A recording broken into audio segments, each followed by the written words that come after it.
Welcome to my YouTube channel.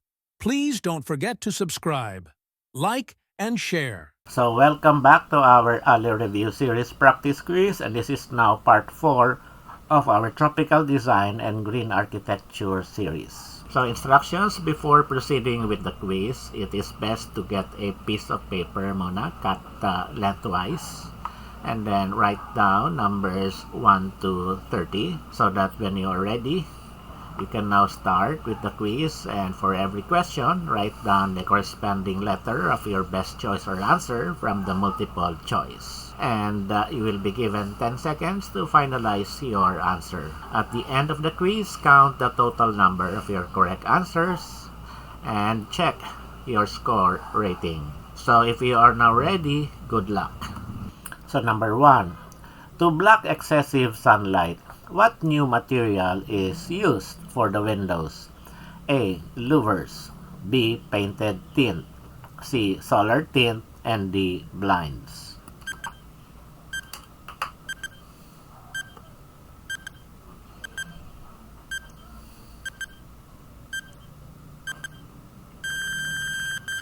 And our correct answer is letter C. Solar tint. So solar tint is a modern window treatment that reduces solar heat gain while allowing visible light to pass through. It helps lower cooling loads, improve thermal comfort, and minimize glare. Number 2, in view of daylighting, room accommodation, corridors, and entrances should orient towards which direction? A. North. B. South. C. East. And D. West.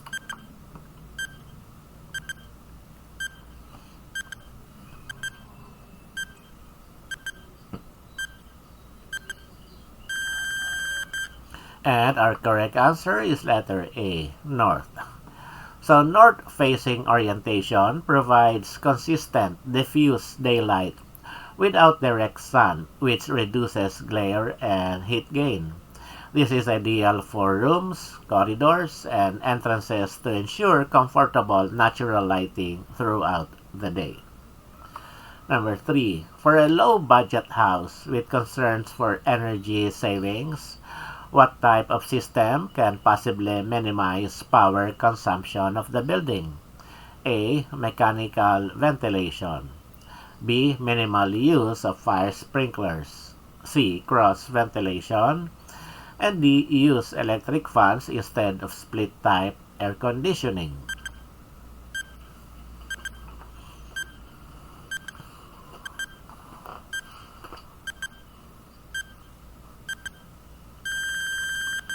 And our correct answer is letter C, cross ventilation. So cross ventilation is a passive cooling strategy that allows air to flow naturally through a building, reducing the need for mechanical cooling. Number 4, what window is best to use in a market building to maintain a tropical concept? A. Pocket sliding windows. B. Fixed windows. C. Double hung windows. And D. Open plan, no windows.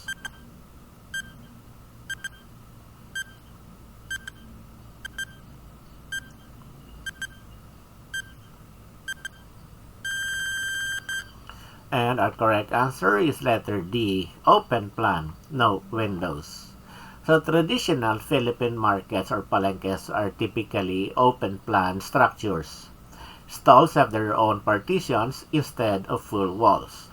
So no windows are needed because the open design maximizes natural ventilation, and roof provides protection from rain, and the open sides allow airflow and cooling in the tropical climate.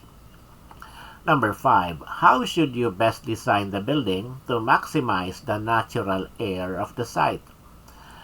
A. Integrate a mechanical vent in the attic to keep off contaminated air and draw in natural air.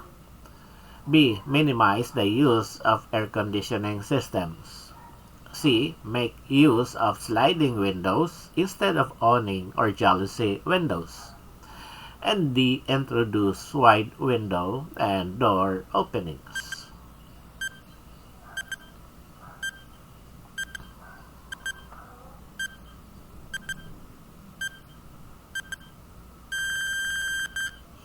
And our correct answer is letter D. Introduce wide window and door openings. So wide openings allow maximum cross ventilation, letting natural air flow freely through the building. This is the most effective passive strategy to cool interiors and improve air quality in tropical climates like the Philippines. Number 6, for high-rise office building, what would you use for its facade to minimize heat? A. Curtain wall with glass solar tint. B. Louvers. C. Timber baffle. And D. Polycarbonate.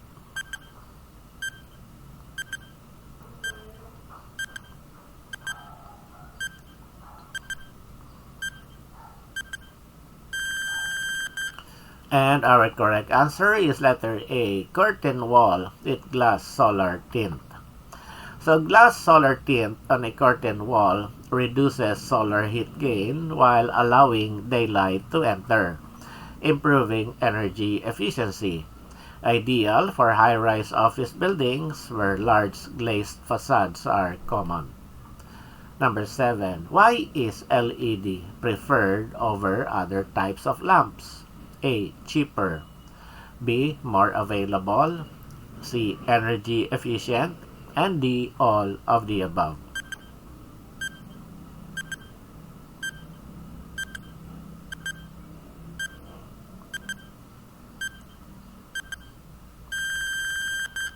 And our correct answer is letter C. Energy efficient. So LED or light emitting diode lamps consume significantly less energy than incandescent or fluorescent lamps for the same light output. So, mas mababa yung watts niya, no? But however, ang laki na magiging savings. Ang energy cost is only this one as compared to a standard incandescent. Number 8. What's the best thing to provide to serve as natural buffer on the southwest orientation? A. Provide wide setbacks. B. Provide broad canopied trees. C. Provide artificial wind buffers. And D. Long eaves.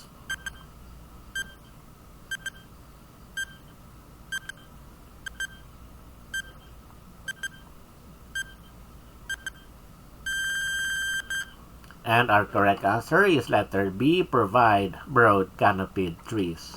So in the southwest orientation, ito yung afternoon sun, no? The building is exposed to strong afternoon sun and heat in tropical climates like the Philippines. Broad canopied trees act as a natural buffer, providing shade that is reduces heat gain on walls and windows. It has a cooling effect through evapotranspiration and has static and environmental benefits. Number 9. On a narrow corridor, what is the best lighting fixture for general lighting to be installed to go with the overall design and save on energy consumption regardless of cost? A. Incandescent lamp. B. Tungsten incandescent lamp. C. LED lights. And D. Fluorescent lamps.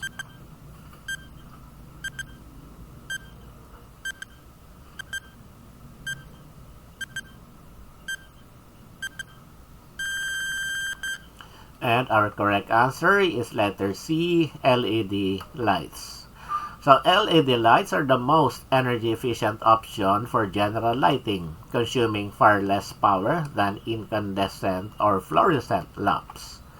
So this is the LED, although LED initially is more expensive, but there is, in terms of savings, it is generally higher because the consumption is very low versus the other types of lights. So number 10. In terms of material production, which of the following flooring materials is considered to have the lowest carbon footprint? A. Thick timber floor. B. Vinyl tiles. C. Timber laminated flooring. And D. Ceramic tiles.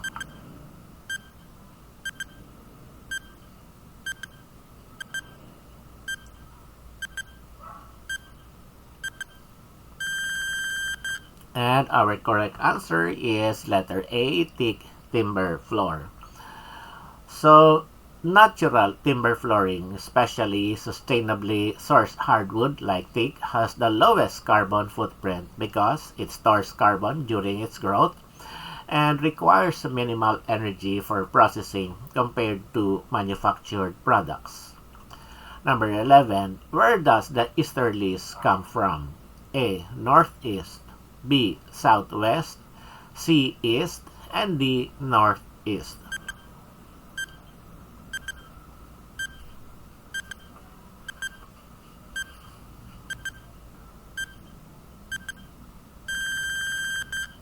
And our correct answer is letter C, East. So easterlies refer to persistent winds in the tropics that blow from east to west, generally between 30 degrees north and 30 degrees south latitudes. They are part of the trade wind system and are common in regions like the Philippines. Just like any easterly wind, easterlies originate from the east. So these are the tropical easterlies, winds that blow from the northeast in the northern hemisphere and from the southeast in the southern hemisphere and are located between 0 and 30 degrees north and south latitude. No? So galing dito papunta dito yung hangin. No? Number 12. Which part would you normally treat with sun baffles? A. Where the wind speed is fastest.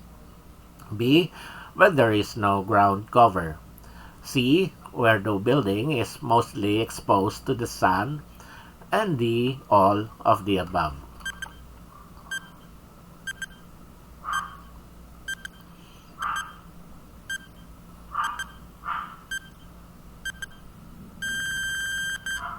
And our correct answer is letter C, where the building is mostly exposed to the sun. So sun baffles or sunshades are installed to reduce solar heat gain and glare. They are typically placed on windows or facade areas facing direct sunlight, usually southwest or southwest in the tropics. Sun baffles are used specifically where the building is exposed to intense sunlight to improve thermal comfort and energy efficiency. So number 13, where will you locate trees as buffers from the Amihan wind? A. Near windows. B. At property lines. C. Near fence. And D. None of the above.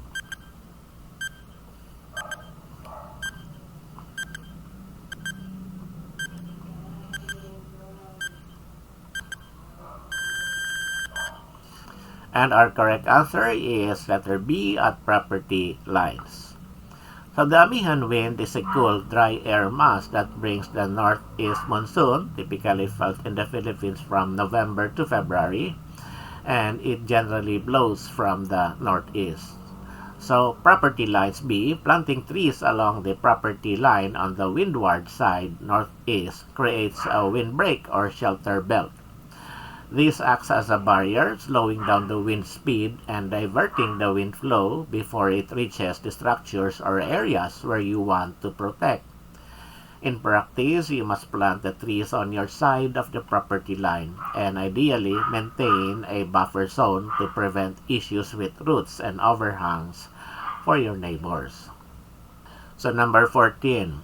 In terms of material production, which of the following flooring materials is considered to have the lowest carbon footprint? A. Baked clay tiles. B. Treated wood flooring. C. Natural stone pavers. And D. High pressure laminate flooring.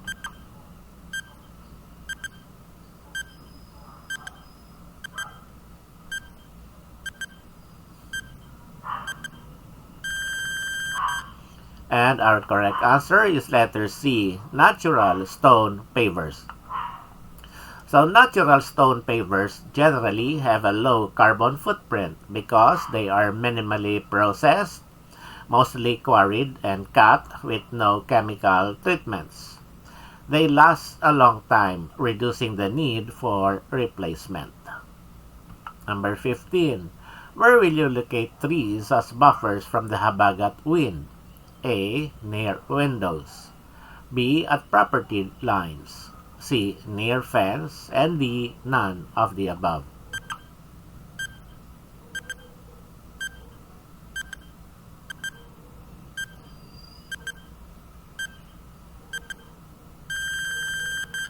And our correct answer is letter B, at property lines.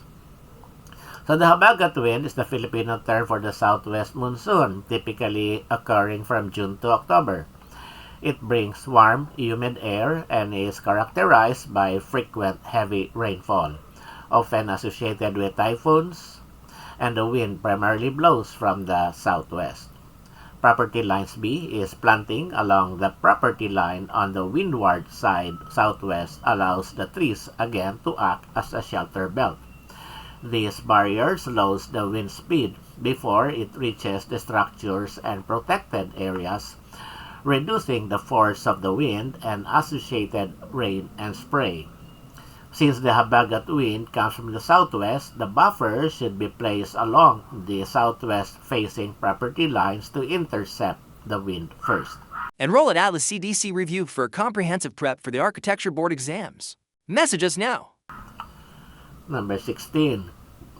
How could natural light and ventilation be achieved in terms of layout and design? A.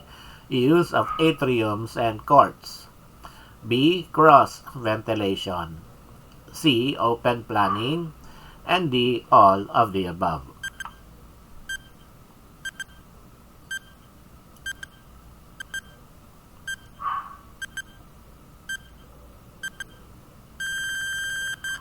And our correct answer is letter D. All of the above.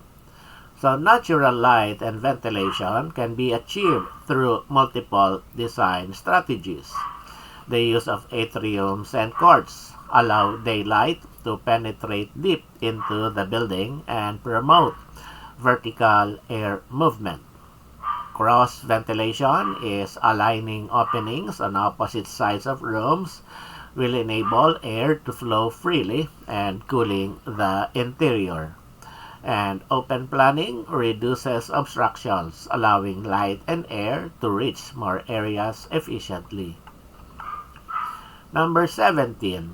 If a client prefers a bedroom where the interior wouldn't be too hot, where would you not locate the master's bedroom? A. North. B. West. C. East. And D. South.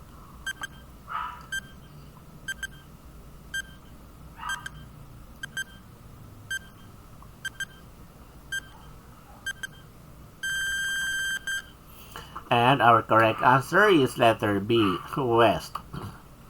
So in the Philippine tropical climate, the west side of a building receives the strong afternoon sun, which is hotter than morning sun. So placing the master's bedroom on the west will make it uncomfortably warm in the afternoons and evenings. So to keep a bedroom cooler, avoid locating it on the west side.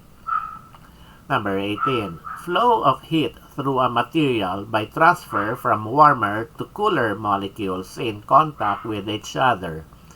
A. Evaporation. B. Conduction. C. Convection. And D. Radiation.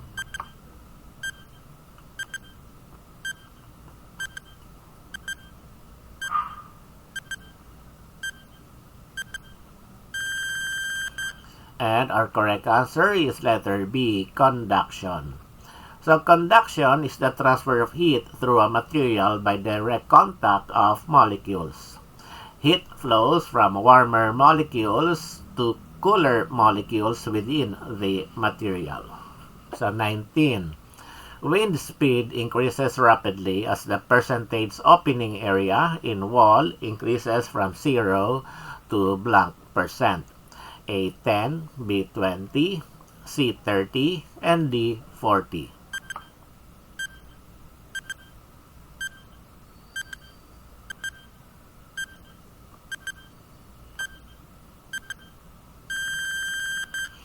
And our correct answer is letter B, 20.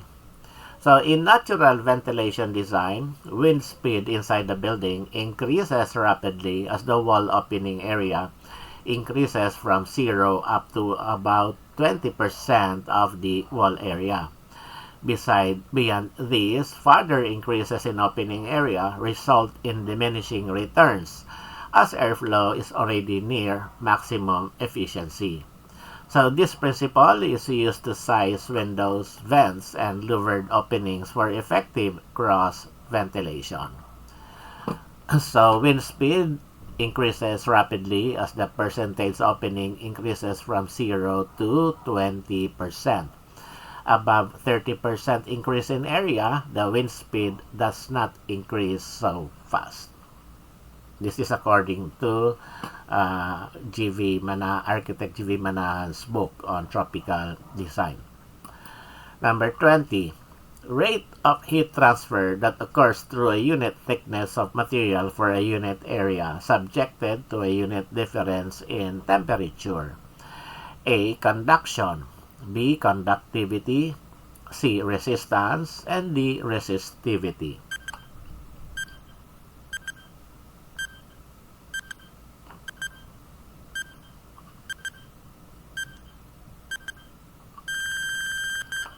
And our correct answer is letter B, conductivity. So thermal conductivity is the rate at which heat transfer through a material per unit thickness, per unit area, per unit temperature difference. Number 21. As a rough guide, the wind shadow will be blank times the height of the building, including the pitched roof. A. 3. B. 4, C. 5, and D. 6.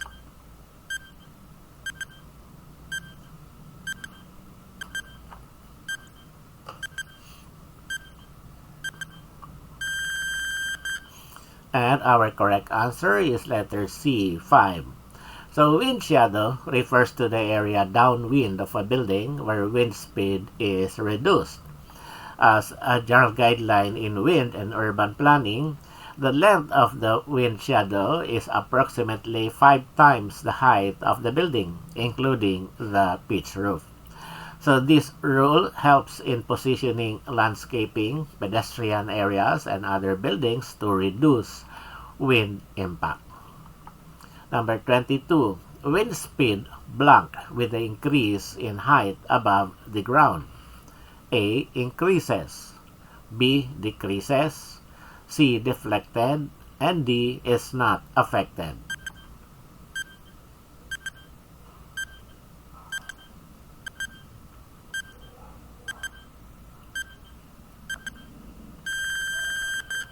And our correct answer is letter A, increases.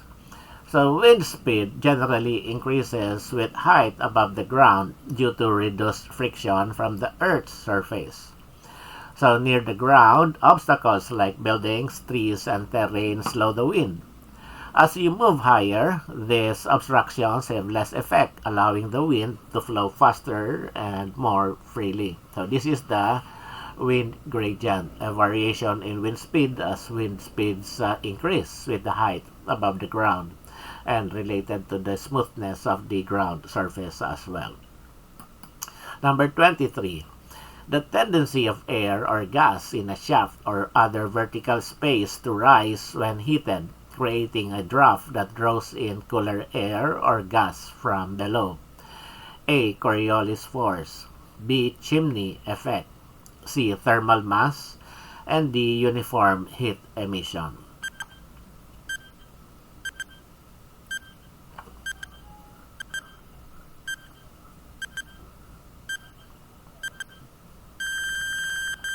And our correct answer is letter B, the chimney effect. So the chimney effect or stack effect occurs when warm air rises in a vertical shaft, creating a draft that pulls cooler air from below. So it is commonly used in natural ventilation, such as in ventilation shafts, atriums, and chimneys. So the chimney effect describes rising warm air in vertical spaces that induces natural ventilation.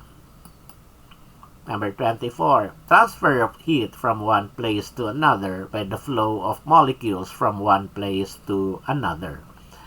A. Evaporation. B. Convection. C. Conduction. And D. Radiation.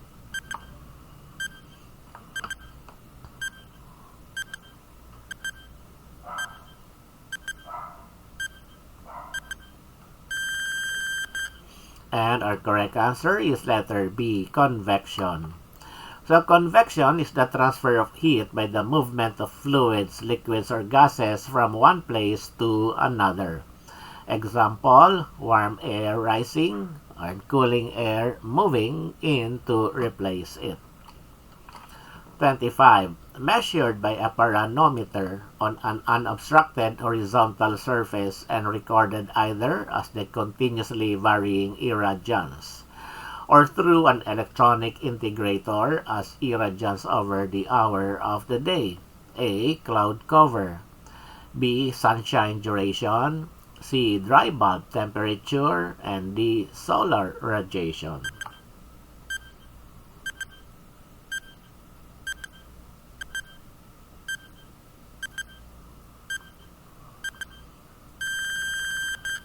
And our correct answer is letter D, solar radiation. So solar radiation is the energy from the sun received per unit area.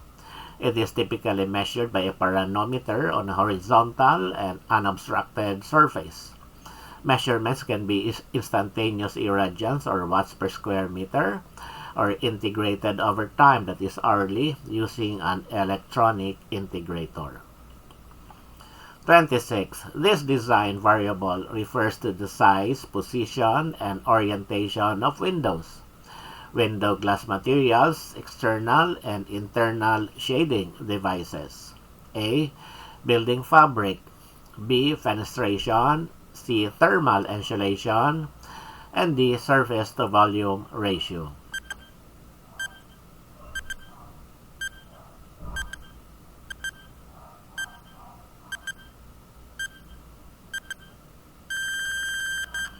And our correct answer is fenestrations. So fenestrations refer to all openings in a building envelope, such as windows, doors, and skylights.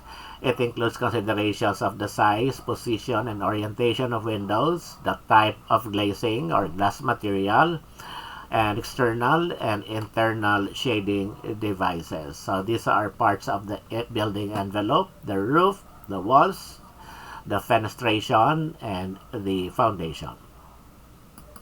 And number 26, which of the following statements is not true? A. Tropical regions need both vertical and horizontal shading throughout the year. B. For the tropical zones, generally, as much ventilation as possible is desired. C. Transitional spaces in tropical zones are located on the north and south sides of the building where the sun's penetration is not as great. And D. Transitional spaces require total climatic control and natural ventilation is not sufficient.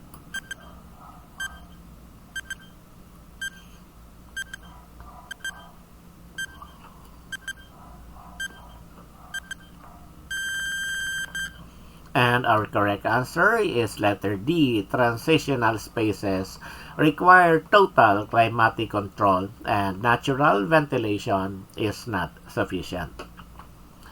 So transitional spaces in tropical architecture like verandas, porches, or lobbies are designed to moderate the indoor climate naturally before entering the main spaces. So they rely on natural ventilation and shading to reduce heat gain. So statement D is not true because it implies mechanical or total climate control is required, which contradicts sustainable tropical design principles. 28. The gel climate is influenced by these three factors: diurnal temperature, 2. Topography, 3. Movement of air masses, 4. Vegetation, 5. Moisture-bearing clouds. And 6. Nature of the environment on local or regional scale. So letter A, 1, 3, and 5. Letter B, 2, 4, and 6. Letter C, 1, 3, and 4. And letter D, 2, 1, and 6.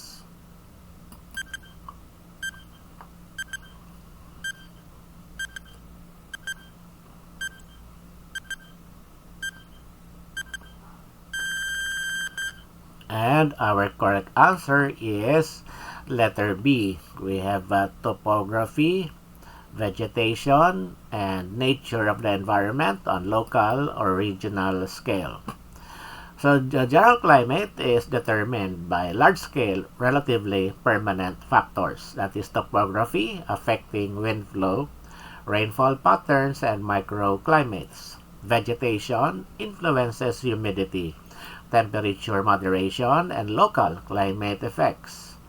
And nature of the environment on local or regional scale includes proximity to bodies of water, mountains, and urbanization which shape the broader climate.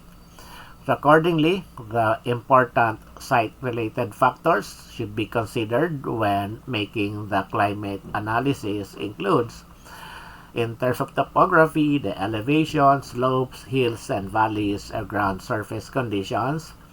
In terms of vegetation, the height, mass, silhouette, texture, location, and growth patterns, and the built forms is the nearby buildings and surface conditions. Number 29. Overheating is not as great as in other areas, but it is aggravated by very high humidity, restricting the evaporation potential. The diurnal temperature variation is small. A. Tropical upland. B. Warm, humid. C. Temperate. And D. Hot, dry.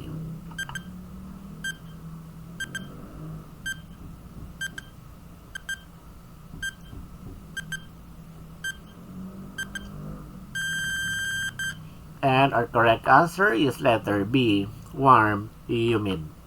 So warm, humid climates are characterized by moderate overheating due to temperature not being extremely high. So ito yung sa Philippines, no? Warm, humid. Very high humidity, which limits evaporation and natural cooling. And has a small diurnal temperature variation, yung temperature sa umaga versus temperature sa gabi.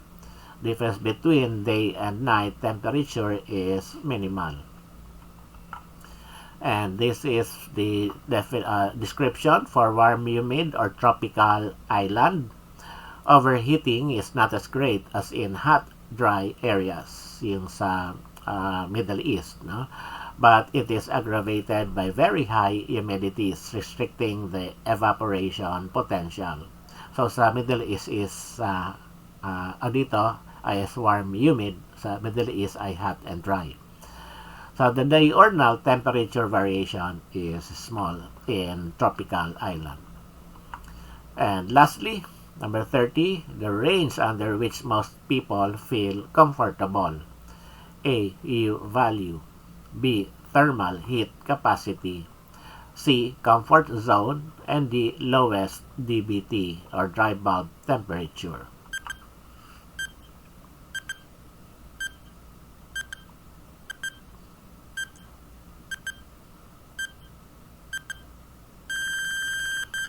And our correct answer is letter C, comfort zone. So the comfort zone refers to the range of temperature and humidity conditions in which most people feel thermally comfortable. Thermal comfort is the state in which a person feels neither too hot nor too cold, taking into account air temperature, humidity, air movement, and clothing and activity level. So yan ang mga considerations sa thermal comfort. The term comfort zone is sometimes used interchangeably, but thermal comfort is the accepted technical term in building science and HVAC design. And that's it for our quiz. Congratulations for completing the quiz. Now, count your total correct answers and determine your score category. If your rating is 15 or less, it is time for a more strategic review. Thanks for watching. Don't forget to subscribe, like, and share.